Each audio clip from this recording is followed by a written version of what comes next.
पहले फारा ने कहा कि करण जीतेगा, इट्स करणवीर मेहरा शो।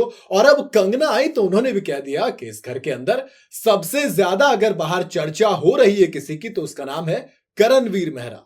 फिर पूछा कि चलिए आपको यह भी बता दूं कि वो कौन से दो कंटेस्टेंट हैं मेल कैटेगरी में जो सबसे आगे चल रहे हैं, करणवीर मेहरा और विवेंद्र सेना। अब मुझे एक चीज समझ नहीं आ रही, मैंने कुछ दिन पहले एक वीडियो में आपको बताया था कि कुछ मीडिया रिपोर्ट्स और कुछ सोर्सेस से यह पता चला है कि दोस्त करणवीर मेहरा इस शो को जीतने वाले हैं। सवाल आया कि जब अब इतना माहौल बनाया ही जा रहा है, जब रैंकिंग्स के अंदर करणवीर मेहरा को नंबर 1 दिखाया जा रहा है, जब फारा खान से लेकर कंगना रनौत तक शो के अंदर आकर सबके सामने नेशनल टेलीविजन पर करणवीर मेहरा को विनर बता रही है, तो फिर क्या ऑलरेडी फिक्स हो गया है BB 18 का विनर?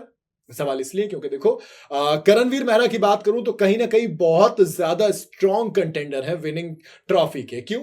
एक तो खतरों के खिलाड़ी खेलकर आए हैं, उन्हें पूरा पता है कि किसी भी शो को कैसे खेला जाता है। वो माइंड गेम बहुत ज्यादा स्ट्रांग है उसमें खेलने में, शो के फॉर्मेट में उनको कैसे नजर आना है ये खूब अच्छे से पता है।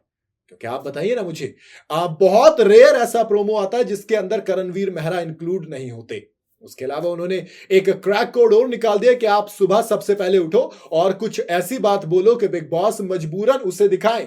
और जनता के लिए अब ये बिल्कुल एक एपिसोड में मतलब ये इतना लाजमी हो गया कि शुरुआत एपिसोड की करणवीर मेहरा की मॉर्निंग वेकअप के साथ होती है। वो पूरी ट्विस्ट देते हैं, उसके बाद प्री वर्कआउट पी के लड़ाई करना हो या फिर घर के बड़े मुद्दों में खुद को अपफ्रंट रखना हो, टास्क के अंदर अच्छे या बुरी तरीके से परफॉर्म करना हो, टास्क को जिताना हो या फिर फ्लॉप करवाना हो या टास्क को खराब करवाना हो, करणवीर मेहरा अपना इनपुट मोर देन 100% दे रहे हैं।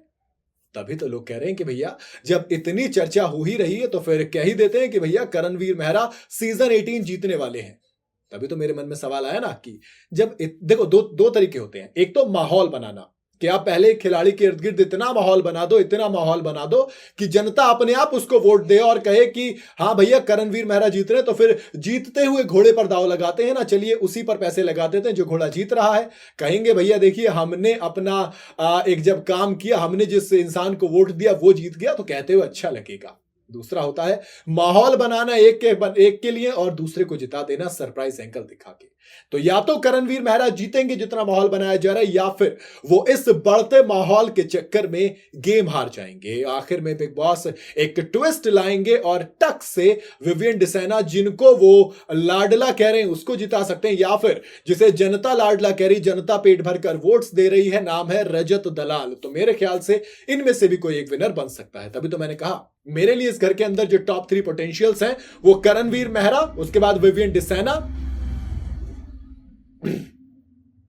और फिर रजत दलाल है। यानी कि इन तीन में से कोई एक जीतेगा। बाकी अगर इस बनते माहौल की बात करूं तो मेरे हिसाब से करणवीर मेहरा फिलहाल नंबर 1 पर चल रहे हैं। बाकी आपको क्या लगता है ये जो माहौल है ये करणवीर मेहरा के लिए बनाया जा रहा है या सच में वो नंबर 1 पर चल रहे हैं? आप अपनी राय मुझे कमेंट में जरूर बताइएगा। वीडियो अगर आपको पसंद आई हो तो इसे लाइक और शेयर जरूर करें। जाते जाते चैनल को फॉलो और सब्सक्राइब जरूर करते जाइएगा।